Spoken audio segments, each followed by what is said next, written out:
At T-Mobile, our critical mission is providing unparalleled 5G coverage for when connectivity is mission critical. Introducing T-Priority, America's best 5G network experience for first responders, even in times of congestion. More capacity, faster speeds, better coverage. T-Priority from T-Mobile, built for tomorrow's emergencies, ready today. Discover more at t-priority.com. For qualifying organizations on eligible rate plans, coverage not available in some areas and may be impacted by emergencies. Building a portfolio with Fidelity Basket Portfolios is kind of like making a sandwich.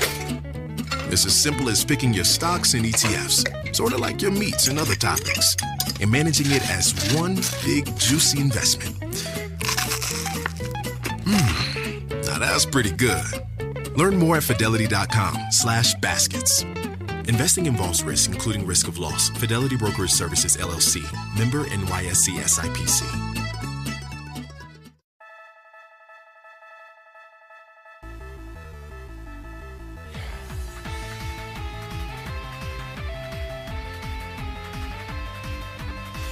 Welcome back, faithful fans. This is another episode of the Every Pokemon Episode Ever podcast. We're back, y'all. I am one of your hosts this week, Professor Chris G, and on the other line with me is the man that returned home a few hours ago. It's good old Dougie Fresh. Dougie, my man, how you doing? And boy, are my arms tired. But we're back. We took a little bit of a little impromptu hiatus. I know we kind of take it around this time every year, but this time it was kind of impromptu because we just had shit going on that just happened to fall within these past few weeks. Yeah, we weren't even trying for it. No, we weren't. But we are back. We are swinging, and so I guess we can kind of, I'm just gonna flat out say it on this podcast. Everyone, you will be getting the Pokemon audio drama. It's probably not landing in the middle of July like I was hoping for. Where we are putting some fine touches on this project and making sure that it's all good and ready to go. We have a lot of episodes ready for you, but we are not releasing it until everything for the entire 14 chapters is fine-tuned and everything for you. So as soon as everything is fine-tuned, we will give you an update on it. But it is coming, and you are going to love it. But we are here this week, and I'm going to get the party started on this podcast for today. But we have 2 new episodes that we're getting ready to go over. Doug, are you excited for these? Yes, especially because it's been a minute since I watched them, because we didn't really know what was going on. Yes, we wasn't sure when we were going to be recording again. So, all right. So today's episodes, I have them up right here. The first episode that we are going over is episode 9, Welcome to Paldea, or translated from Japanese, Arrival in Paldea. And then we have episode 10, Nemona and Brassius, or Nemona and Brassius and then ... or translated from Japanese with Nemo and Colza is the translation from Japanese for that one. And we are getting ready to dive right into this first episode. Are you ready? Are you ready, bro, to go over some of this first episode? Oh, absolutely. All right. So let's go ahead and get on ready, and we will start. Welcome to Paldea. We start off with Dot noticing that her suit kind of smells bad, and Quaxley is over here. It's like, you need to wash that thing. Ew, Babio, ew. And it's so bad that freaking Dot takes a sniff of it. She's like, oh, it's not that bad. Sniff. And she just faints. And you know it's bad when your own BO knocks yourself out. Yes. So Dot kind of falls right down, and then we realize that we are getting ready to land in Paldea, and Liko is like, oh man, it's so cool to be back here in Paldea. Sprigatito, this is the first time me and you have even been to Paldea together. It hasn't been that long since I was last here, but for some reason it feels nostalgic. Yeah. Oh yeah, you're right, Sprigatito. Welcome home. We've never been here together. And then also during this scene, we have Molly and Orla. They're talking about going shopping for some food because they need some food on the ship. And then Freed offers to take Liko back home. And as they are talking, Liko finally gets into her head and she's like, oh, maybe this is it. Let's go over the plan together before we all head out. Okay, so the two of you are going to stock up on supplies. And while Orla and I are doing that, Freed's gonna be taking Liko home, right? Gonna be lonely here. Well, we knew the deal when we took the job. Freed, take good care of Liko, okay? You know it. Is that right? Of course it is. This means my journey it's over. And we go straight into Freed and Liko start on their journey back to Liko's home. And Roy comes storming off of the ship as well. And he's like, oh, I'm ready. I've never been to Paldea. I'm so ready to go see all these Pokemon and all these new Pokemon. And long behold, they see Dot through her window very briefly, and then it's off to Paldea, and they're in the middle of the city, and the first thing that they come across is a Cyclizar rider, and that's one of the new Paldean Pokemon over in this region, and that trips me up. That I understand, and I don't mean to cut you off, but that trips me up every time, because we've seen it a couple times already. Yes. I was like, that's a fucking motorcycle Pokemon. I'll be dipped. I know he's fucking cool, isn't he? And Roy is like, oh, I'm so sorry. And the rider's like, you should really watch where you're going.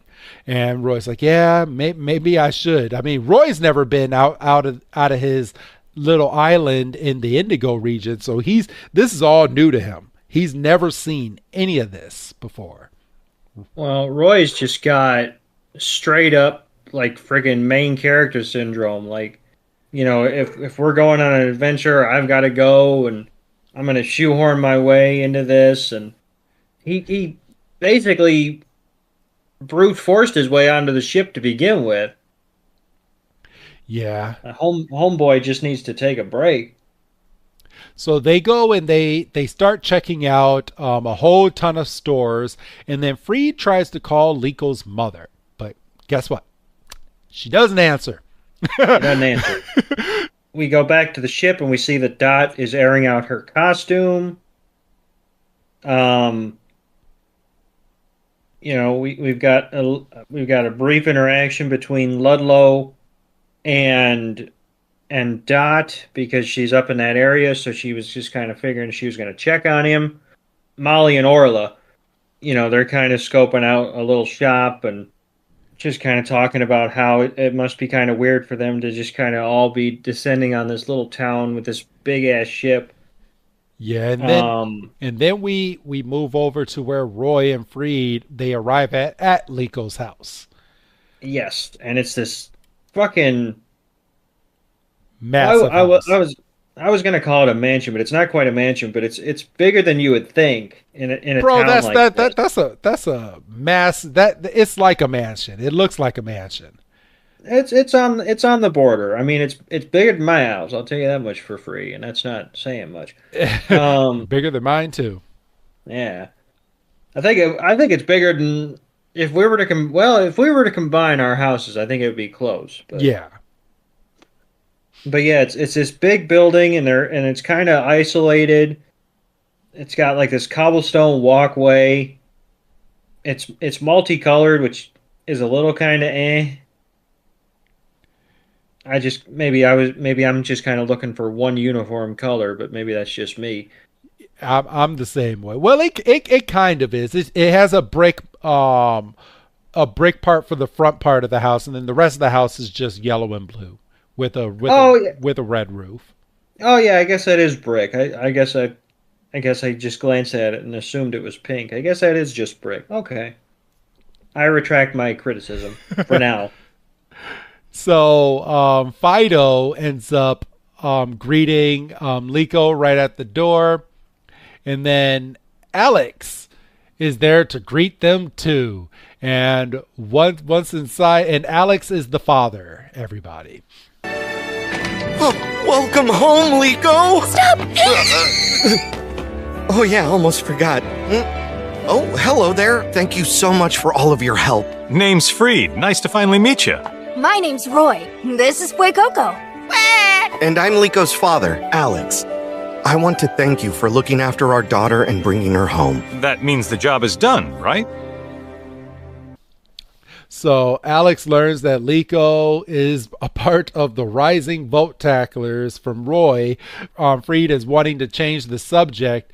Quickly points out the dad's portrait of Arcanine and Rapidash, which is a pretty cool portrait. Yeah, those are pretty nice looking paintings. Yep. And we find out that her dad is an artist and likes to draw and has a full-blown picture book. And then Liko is like, where's my mom? And the dad's like, yeah, well, you know what? She's busy and won't be coming home today.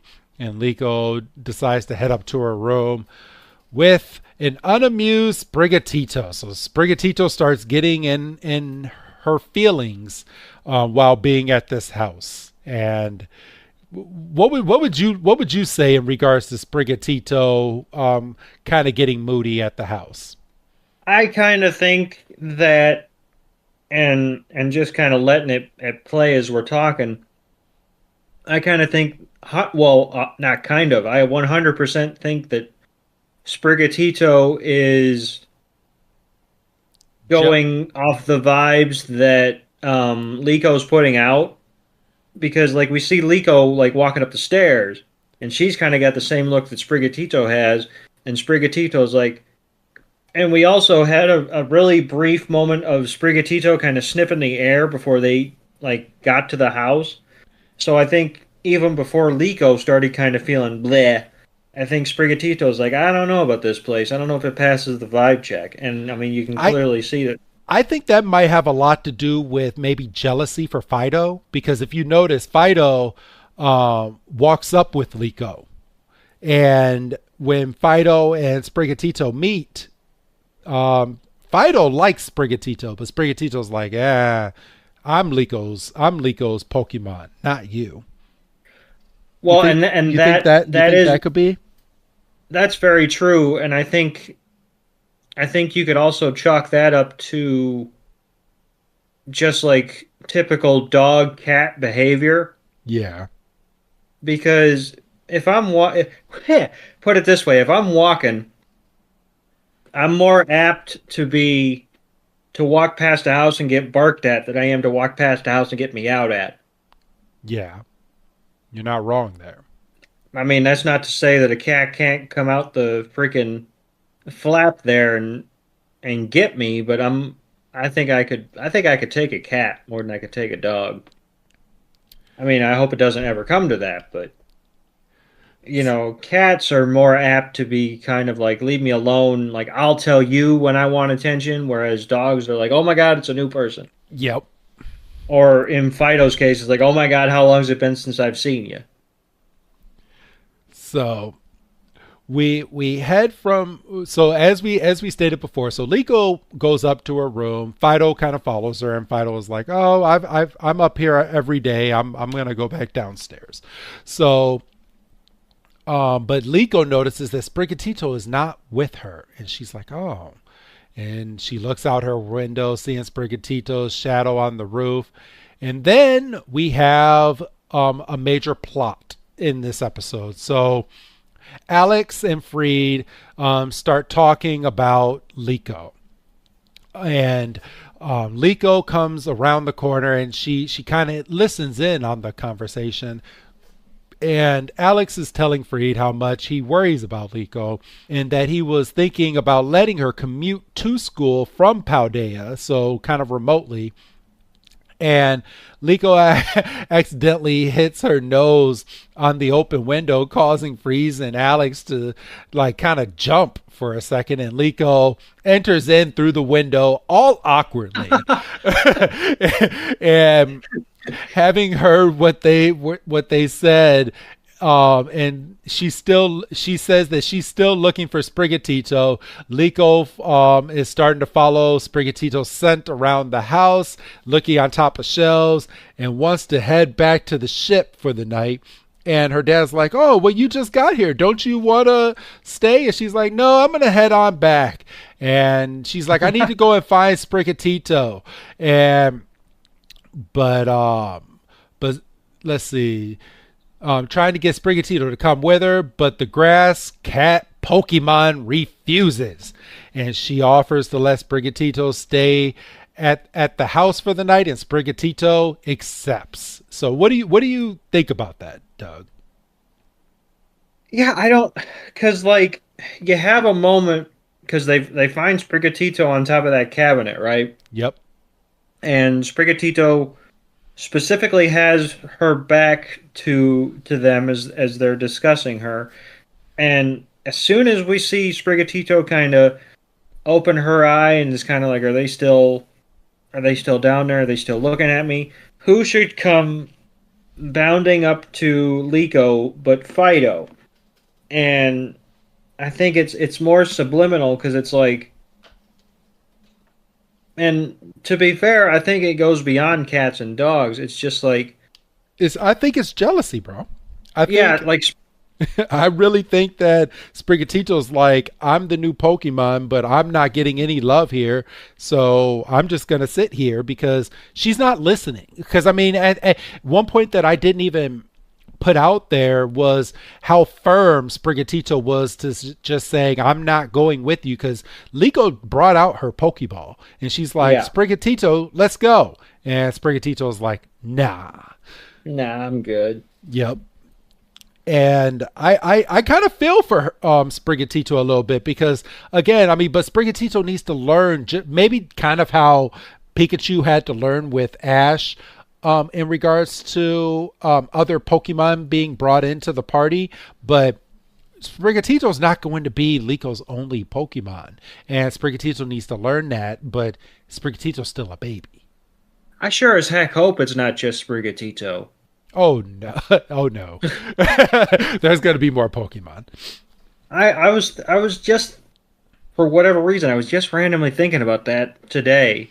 I was on my walk, and because we discussed that we were going to record today, and so I was just kind of thinking about the episodes, and I was like, I don't even know if Liko has shown interest in other Pokemon. I mean, a couple episodes back, Roy had that battle with that Pidgey, but he didn't catch it. So, like, and I'm like, well, she's not going to Leroy Jenkins this and run it just with her and Sprigatito. That'd be silly. Yeah. So, this next scene is pretty prominent. Liko, Roy, and Freeze start heading back to the ship. And Liko is kind of feeling a bit like down and out. And then when she returns back to the ship, she immediately thinks, she's like, I'm home. And it slips out of her mouth, and Liko kind of notices. And then we go back to her dad, who is having trouble with their painting before getting an idea. And the camera kind of pans over, and Fido and Sprigatito are huddled up together next to Liko's pillow. So, and they're both trying to get their scent on it. It kind of feels like, yeah, just a little bit. but Fido kind of brings the pillow over, and Sprigatito is like, I don't like you, Fido. And Fido is like, well, I like you, and I want you to be my friend. And Sprigatito and Fido just end up sleeping next to each other, which is pretty cool. I mean, I liked it because it shows that, because not only were they like not all cool and comfy with each other right at the jump, but in the middle of this episode, it didn't even take that long. We're literally in the middle of the episode and they're friends. So I liked it. It's a touching moment. Well, I was just concerned, watching the episode for the first time a couple weeks ago or whatever it was. I was like, is this going to be the entire B plot where it's going to be like, okay, by the end of this 20 minutes or whatever, Sprigatito and Fido need to be on the same page. And they're like, no, we're going to have that resolved by the time we get to the act break. Yep. I'm like, okay. So, but it's now morning, and Liko could hardly sleep over how conflicted she feels about being on the ship and being back at home. And when Liko leaves her room, she finds a drawing of her hugging Sprigatito on the ship. And Liko goes over to Molly and Orla, having smelled the coffee they got from one of the stores the other day. Liko remarks, she's like, oh man, that smells like coffee, like the coffee that her father drinks. And Liko is like, yeah, she would never know how worried her dad was about her going out on her own. Good morning. Morning. Hey, I know that smell. It's a coffee I found in the shopping district. I'm pretty sure that's the same kind of coffee my dad always drinks. Oh, so are you and your dad really close, Liko? Not really. I just learned yesterday that he's been really worried about me. I had no idea. And now that I know that, You know it's important that you do what you want to also. Ever since I told everyone I wanted to learn more about my pendant and asked for their help, I knew. And it hasn't changed. What I want to do. Let's see. So we have Roy. Roy meets up with Liko. And he's telling Liko, hey, I noticed the other day when we were over at your home that Sprigatito seemed to be a little jealous of Fido and of how much attention it was getting from you, and that you could have been clouding it in your own thoughts. And Liko was like, oh my gosh, I didn't even think about that. And she's like, oh man. And she starts running off the ship and starts heading back to her house. And it's at this point that she heads over to Dot's door to thank her for the drawing before asking Orla and Molly for a favor. And when Liko runs outside, she briefly notices what looks like a Needle Thing costume hanging on top of the ship before quickly refocusing on what is really important at this time. And we jump back over to her home, and Alex notices that Sprigatito is not with Fido anymore, but she is outside waiting for Liko to come back home. And Liko goes to the shop that Molly and Orla went to, getting the coffee for her father, getting the coffee that her father likes. And what was that cake called? Was it a matcha? There you go. Thank you, bro. I cannot say that word. It was that cake. And let's see. Liko starts walking over to her house with the food as she crosses path with a lechonk. Oh, do I love a lechonk.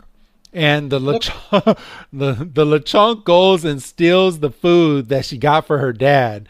And sensing the situation, Sprigatito goes off to find Liko just as Freed arrives to see if she's arrived yet. And Liko is running after the lechonk who stole the food, and the lechonk turns around and runs towards Liko, who jumps around around it each time. Eventually, LeChunk's fast movements make Liko lose her balance, and she just falls. And then luckily, Sprigatito arrives over there and uses its quick attack on command and at the right moment to drive the LeChunk off, and Liko and Sprigatito happily embrace each other right afterwards. That was a really nice moment, and it shows that even from being far away, that Sprigatito has that sense for her trainer to go back and help her. What did you think about this whole exchange, and what did you think about LeChunk, Doug? I like the look of LeChunk. Hopefully, I mean, we've got two young trainers. Maybe LeChunk comes back into the fray. Maybe, Roy or Liko can get one. I was a little frustrated because I was like, well, that's clearly a wild Pokemon, and we didn't even get a hint of a Pokeball. Well, I don't think Liko or Roy have Pokeballs yet. Well, that's just another thing I can be frustrated about. Like, how hard is it to get a Pokeball around this place? I don't think it's that hard, but I also think that Freed is not going to openly just give them Pokeballs, because I think Freed's job in this so far is to give them a home, and so they don't have to worry about housing, but letting them grow up on their own and find their own journey and get their own Pokeballs, get their own items. He'll feed them and he'll house them, but that'll be about it. Wow. That's true, because Charizard basically had to give Fuecoco his Pokeball for Roy to catch him in. Yep. So I guess that's true, but I don't know. If I was Roy or Liko, I'd be standing up going, look, it's all well and good to be exploring, but I need to be, maybe not building my arsenal as the primary objective, but, Roy could have had a Pidgey. Liko could have gotten at LeChunk. Meanwhile, she, gets by, thankfully Liko had another attack other than Leafage. Freaking ridiculous, but... It's all good, bro. Get all your feelings out. It's all good. That's what this podcast is for. But yeah, I just that was a good hit. Let me try to catch it. And maybe it wouldn't catch, but you don't lose a Pokeball just because a Pokemon breaks out of it. That's true. Well, at least in the TV show, in the video game, you just lose a damn Pokeball. Yeah, it's gone. It's like in the video game, you throw that Pokeball, and if it hits that Pokemon and that Pokemon comes out, that ball goes blah. It explodes. It's like you don't get that ball back. That's shoddy craftsmanship, is all that is. I think they need to work on that, right? Yeah. So, all right, to kind of tie a bow on this episode, so Freed tells Alex about how Liko's always surprising him with each new challenge that she faces since meeting them. And the dad is like, yeah, he knows he didn't really want to admit how fast she is growing up. And Liko just comes in and she walks through the door, and she's like, first of all, she's all dirty, having fallen down, trying to battle that LeChunk. She tells her dad that she has finally decided that what she wants to do.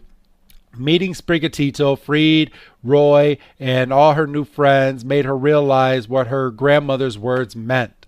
And Liko gains the confidence to ask her father's permission to keep traveling with the Rising Volt Tacklers. And her dad sees how much of her grandmother's thirst, I can't even get that phrase out, for adventure that Liko has kind of developed here, and asking Sprigatito to keep her safe. And then later on, we get Liko and her dad and Freed hanging out at a coffee table with the coffee that Liko got Alex. And that coffee can't be good, because that coffee was throwing all around inside of that bag. I'm just saying it.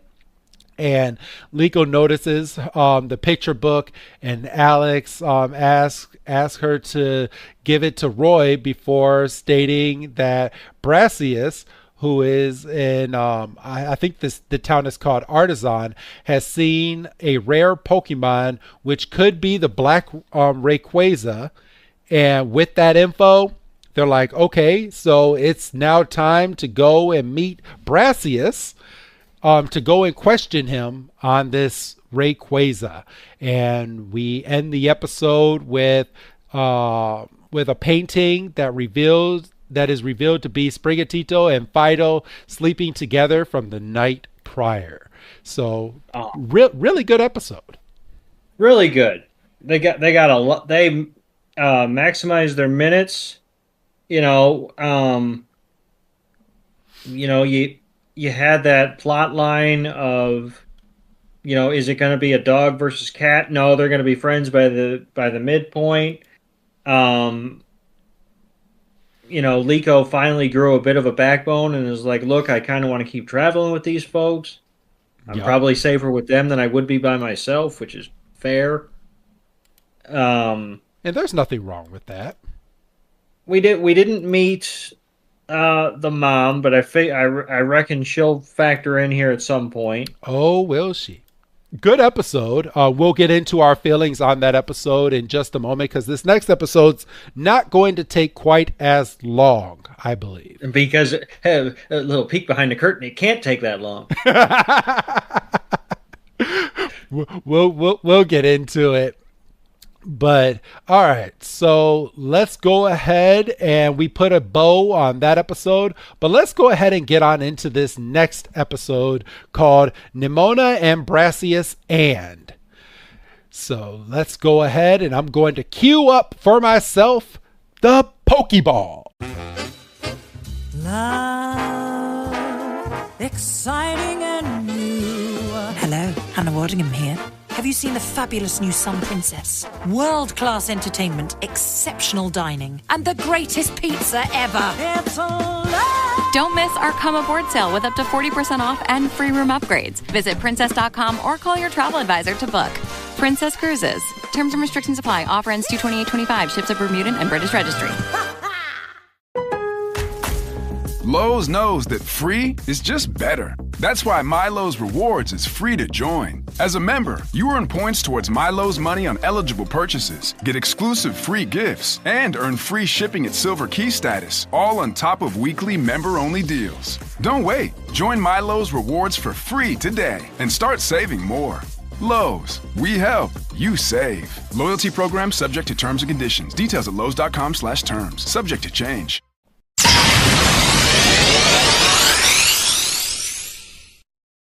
That's a nice little sounding Pokeball. All right. And I'm sorry, everybody.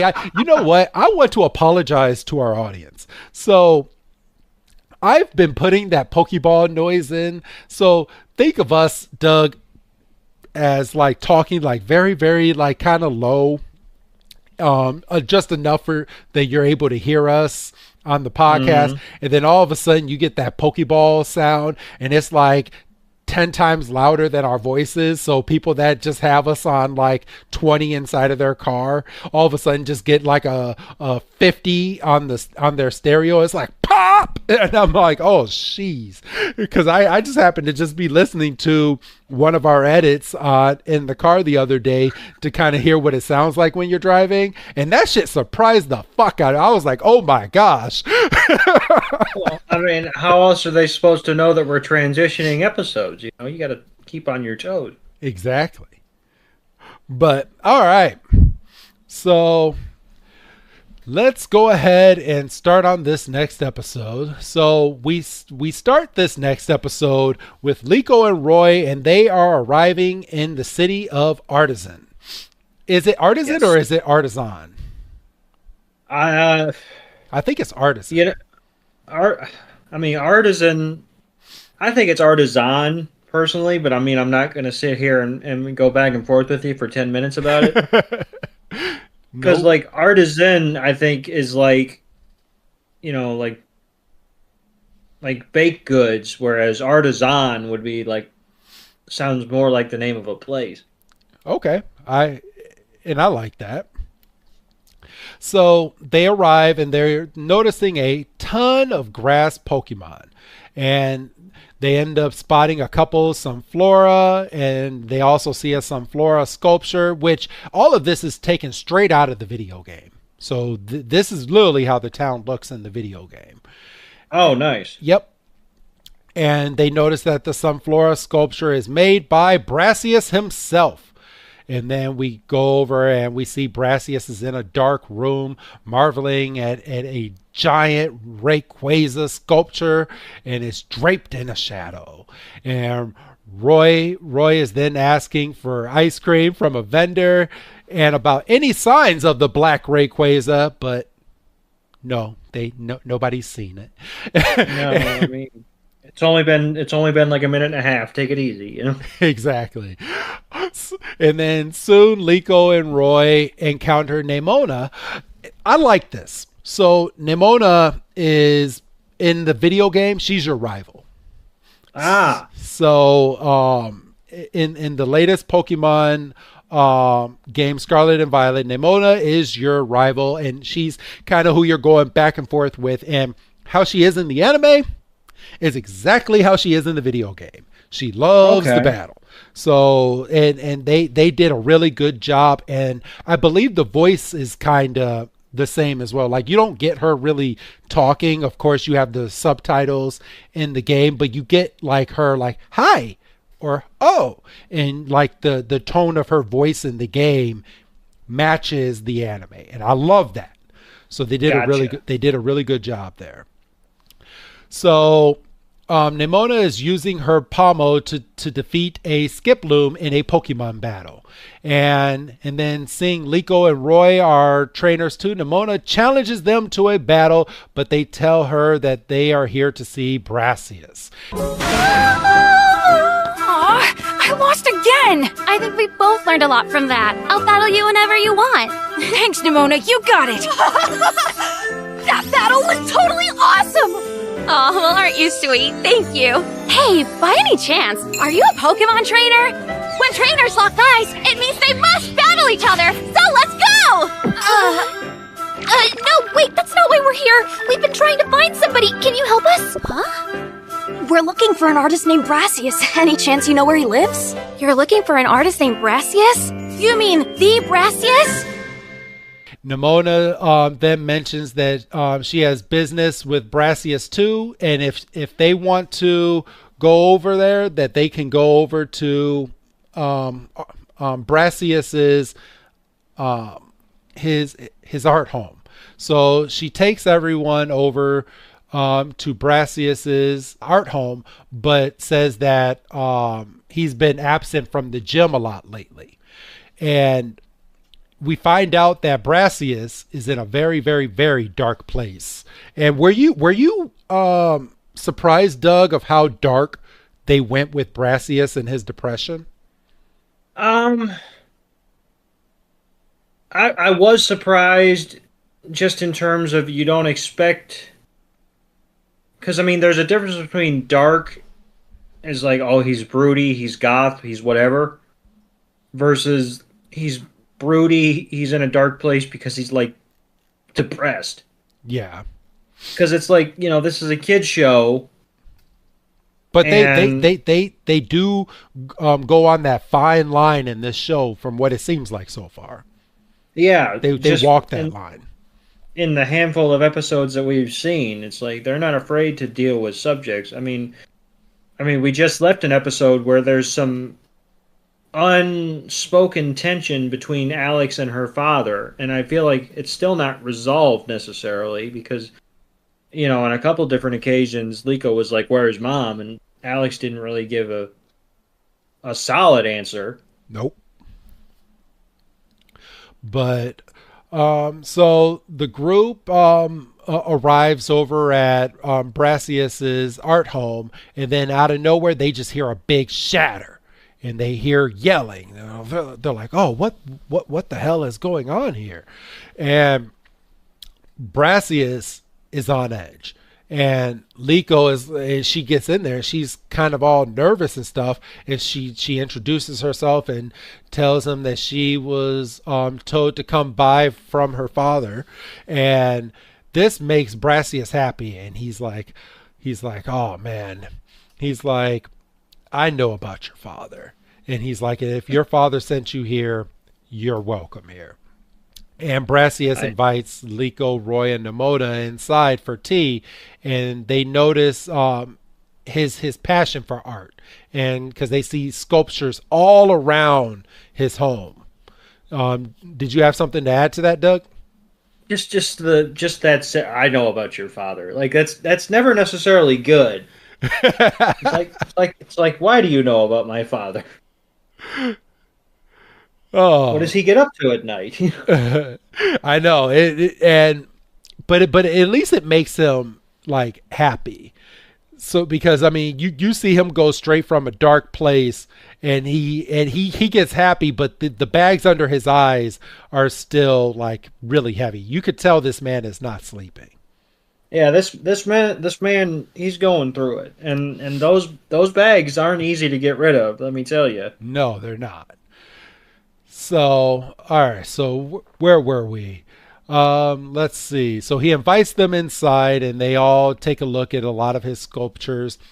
And Brassius is, I think the Pokemon's called a Deliv, shoots its oil onto Palmo, and Deliv is so nervous until Sprigatito uses its scent to make it happy, and the elated Deliv shoots more oil at Palmo, and Roy, wanting to stay on topic, why they came here, tells Brassius about the Black Rayquaza, which doesn't thrill him one bit. And why doesn't it thrill him? Because he's seen the Black Rayquaza, right? He's kind of like, and it's kind of interesting that this didn't happen to a main character, because like usually it's like, oh, Ash, sees this legendary Pokemon and it's going to pop up in like, towards the end of the season. But now you've got this reclusive artist is like, oh yes, I've, laid eyes on the Black Rayquaza, and he eludes me, and that sends me down my spiral, yep. And because Roy brings out his Pokeball and he was like, yeah, it was inside of this Pokeball. And Brassius is like, he stands up and he heads everyone over to a shattered Black Rayquaza sculpture. And out of the corner of her eye, Liko notices a piece of the Black Rayquaza sculpture, realizing that Brassius is not as happy as he seems. So, which no shit.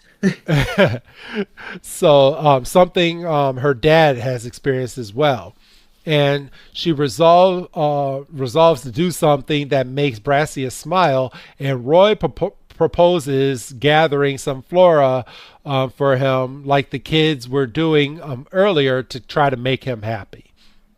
And arriving in the Sunflora lawn, Liko, Roy, and Nemona split up to look for all of these Sunflora, and Liko finds two, and Brassius is watching from afar. Liko heads to like a grass field and thinks she sees another one on a cliff, but it's just a sculpture. After seeing Sprigatito relaxing in the sun, Liko goes over and finds another Sunflora in places of sunlight, and using this knowledge, Liko gathers up more Sunflora than Roy and Nemona combined by the time all of the search is over. And Liko is so confident that so many smiling Sunflora will cheer up Brassius, but does it, Doug? No, and and this whole like montage or whatever, we see Brassius and Dolov are kind of lurking in the shadows, and they finally get like a bunch of them together in this open field, and Dolive marches out and says, "Oh yeah, watch this," and sprays the gunk on Brassius, who's hiding behind a stone column here. Yeah, and because he followed them, and they didn't know that he was following them. Right. And, Roy's like, well, where are you going? Why are you still pissed off? We gathered all this sunflora, specifically for you because you've obviously got some kind of bug up your butt. and Brassius is like, you know what? Fine. I'll tell you about my experience because otherwise I'm just going to end up being more and more sticky by the end of this episode. Is this scary place his studio? It's Rayquaza! Hey, wait a second. Is this thing a statue? Yes, exactly that. This is a unique piece I created entitled Sunflora Glared At by a Black Dragon. I was inspired by a similar work of Alex's, and so I made this. Really? That's interesting. I wish to portray the intimidating presence of a black Rayquaza as seen from the viewpoint of a sunflora, and I do think I captured that. But only a few days ago I had the fortune to encounter it. An actual living, breathing black Rayquaza. Really? The same one? It was a magical night. I was taking a stroll through the woods outside town when suddenly a black Rayquaza pierced the night, flying with blazing speed. I was the sunflora under the black dragon's glare. Life was art. I was utterly overwhelmed. I'd never felt so vulnerable. I was transfixed. And that's when you fell into your slump. After that, nothing I created felt inspired or brought me joy. I had no desire to battle at my gym, so I retreated into my studio and remained here ever since. Quite simply, I was utterly defeated by the ultimate art of Rayquaza. How could I top that? Poor Brassius. He's obviously been suffering so much. That's awesome! Huh? Rayquaza is super awesome! I knew it! Oh man, now I really can't wait to see it again! I guess you can kind of chalk this up to, do you remember that episode of Pokemon that we did with the Crystal Onyx? And how he just wants to see the black Rayquaza again to get his inspiration back for all of the sculptures that he's doing, and that the other person in the Crystal Onyx episode, he didn't even want to capture the Crystal Onyx. He just wanted to see the Crystal Onyx to get his inspiration back, and that's really what Brassius wants. Yeah, except he's going about it a little bit more of a dickish way. Because he's like, I am an artist. I am brooding. I've got bags under my eyes that I can basically sleep in. They're so big. And he is letting his obsession with the black Rayquaza consume him more, in my opinion, than the fellow with the Crystal Onyx. Yes. And because... Oh, sorry. No, I was going to say, I got the feeling... And again, I would have to go back and just kind of glance at that episode again. Just in the short dealings that we've had with this episode with Brassius, I don't know if another encounter with the Black Rayquaza is going to satiate him. I think it's just going to drive him further. Because it's like, he knows, it's like, it's like, okay, this is going to be my fourth encounter. But how frequent are these encounters going to be? And, here's this punk kid who had the Pokeball that had the object of my desire, and he just let it go because he wasn't worthy. And exactly. And he had it, and he threw it out, and now he doesn't have it anymore, and all he has is the Pokeball to show for it. But what good is him to me? And he's, But after talking with Roy, Brassius is like, you know what? Maybe you can help me get my inspiration back. Roy, I want to Pokemon battle you. And Roy is like, oh, really? Okay, cool. So they they immediately jump into an impromptu Pokemon battle. This didn't really mesh with me in this, because why would he want to fight this kid? But Brassius sends out his Sudowoodo, Roy sends out Fuecoco, and Liko tries to warn Roy about Sudowoodo's type, but Roy is like, he's like, you know what? It's a grass type. Fuecoco, use Ember, and it does like little to like no damage. And he's like, wait a minute, what? And Liko is like, that's because Sudowoodo is a rock type, not a grass type. And Brassius commands Sudowoodo to use Rock Throw, which hits Fuecoco really hard. Should have knocked him out, quite frankly. I know, and it should have. Sudowoodo uses Rock Throw again, but Fuecoco dodges it before charging at Sudowoodo with a tackle. However, Sudowoodo used its substitute move, which outsmarts Fuecoco again and again and again. And Sudowoodo follows up with which followed up with a taunt, making Fuecoco mad and prompting him to use Ember instead of Tackle, as Roy is commanding. So now Fuecoco's not listening to Roy, and Brassius tells Roy that his focus should be on his own Pokemon instead of finding the real Sudowoodo. And in this rage, Fuecoco stomps on the ground and cracks it underneath his feet. Fuecoco has learned Stomping Tantrum, a brand new Pokemon move, which gets rid of another substitute that's in his way.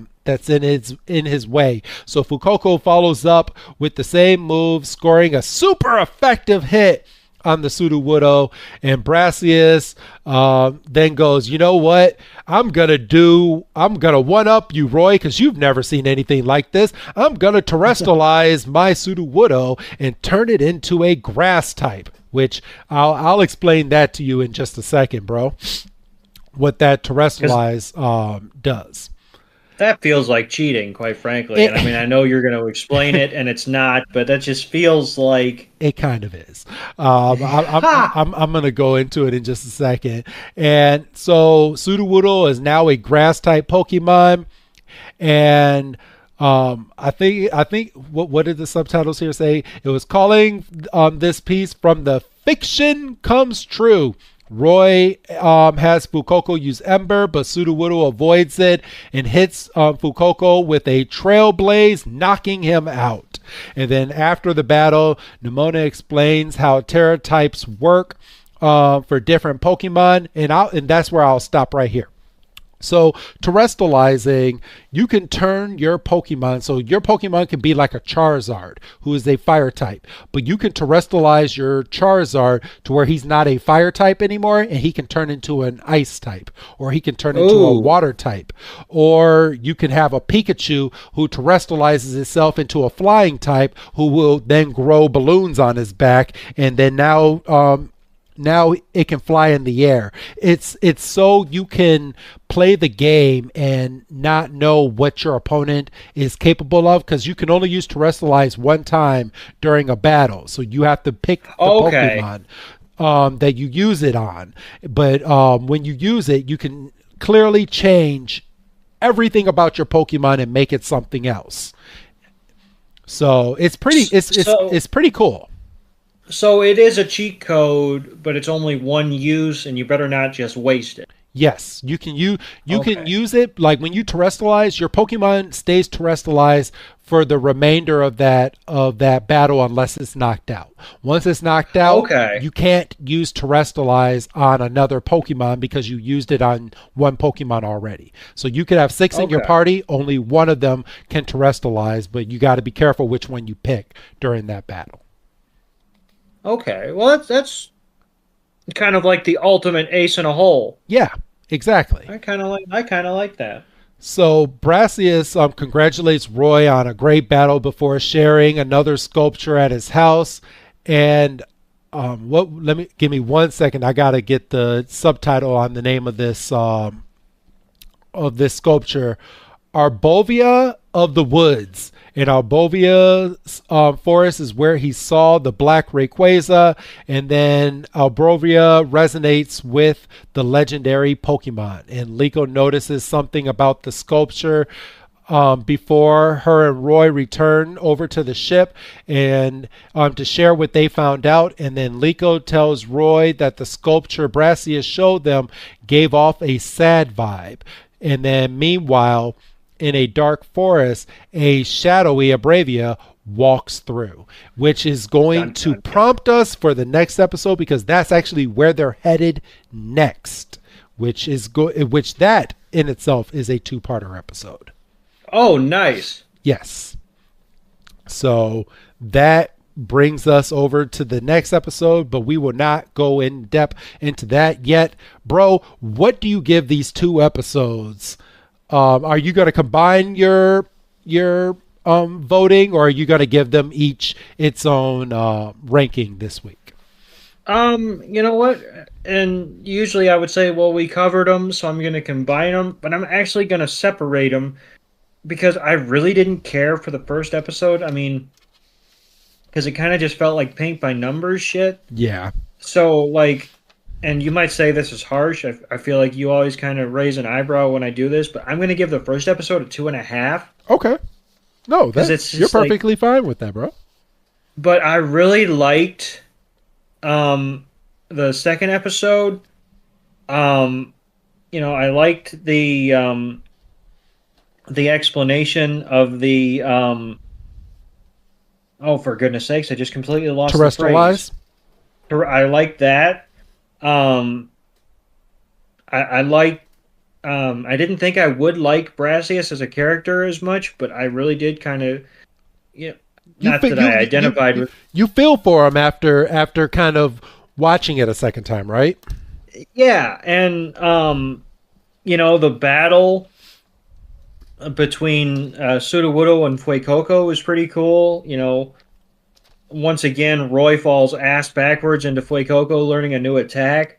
Yeah, and I mean, I did enjoy the little, like, the PowerPoint presentation that Nemona kind of gave. Yeah. And, the cliffhanger at the very end of the episode. I'm going to give the second episode 4. Nice. I'm going to give the first one a 3, and then I'm going to meet you right there with a 4 for the second one, because they gave a lot of detail. We did get to meet her father, and we find out that their relationship might not. I mean, I guess you can say their relationship is good, but maybe the dad just has a hard time letting go of Liko because they were so close. And I kind of feel like there's a lot more that we're going to end up learning about their relationship later on. So yeah, I'll give the first one a 3. I'll give that second one a 4, and I'll meet you because I liked all of your thoughts on why you gave it a 4. So, but all right, what's up? Well, no, I was going to say I'm intrigued enough. I'm going to do some research off mic. I want to know more about terrestrializing. Yes. Okay. Yeah. Let's do that. So we're gonna end it here, guys. We're gonna end it with the Pokemon code segment, and I do got a Paradox Rift, 2 Paradox Rift codes here for you. Again, this is first come, first serve. So these codes are as follows: 6BXCXJL WXVQ7Q. Second code, 6CR2RLG DW9NQL. And those are your codes for this week. And just a little housekeeping. If you are not subscribed to us and you're listening to us on anything but Spotify, please do us the favor and subscribe to us on Spotify, because they help keep the lights on here, and they help keep everything rolling for everything that you hear on a weekly basis here on this podcast. And if you do have that little extra coin that you can go ahead and throw our way. Go ahead and subscribe to us on Patreon at patreon.com/everypokemon, where you can either be a part of this show or you can listen to our episodes in advance, everyone, and they're ad free. So I know how heavy ads can be on Spotify, and we are not against them. But if you would like to listen to your podcast the way that we intend for you to listen to them, go ahead and subscribe, because pretty soon we will be getting out our summer movie, which is probably going to be at the end of the summer. So your end of summer movie, which will be Pokemon Forever, and you will get an advanced copy of the Pokemon Adventures audio drama in its entirety as soon as we are finished and we are releasing it. Anything else to add to that, bro? Absolutely not. It's more than worth your money. We've got a lot of good content behind the Patreon. Yes. Some of the most enjoyable episodes I've recorded are behind that Patreon. I really enjoy doing the movies when we do them. So yeah, throw us a little bit if you've got it. Because I think I think all the content behind there is more than worth your time. Absolutely. So that being said, we're going to get on out of here, everybody, but I do want to do a little housekeeping. Next week, we do have a special guest coming with us, and we will be going over the next 2 episodes of Pokemon Horizons with Grant. Everybody, he is returning back over to the podcast as a premium Patreon subscriber, so we will welcome him next week. But besides that, Doug, go ahead and give your goodbye, Doug. Goodbye, Doug. And this is Professor Chris G telling all of you that we will be back next week with a brand new episode. So have a good night, everyone.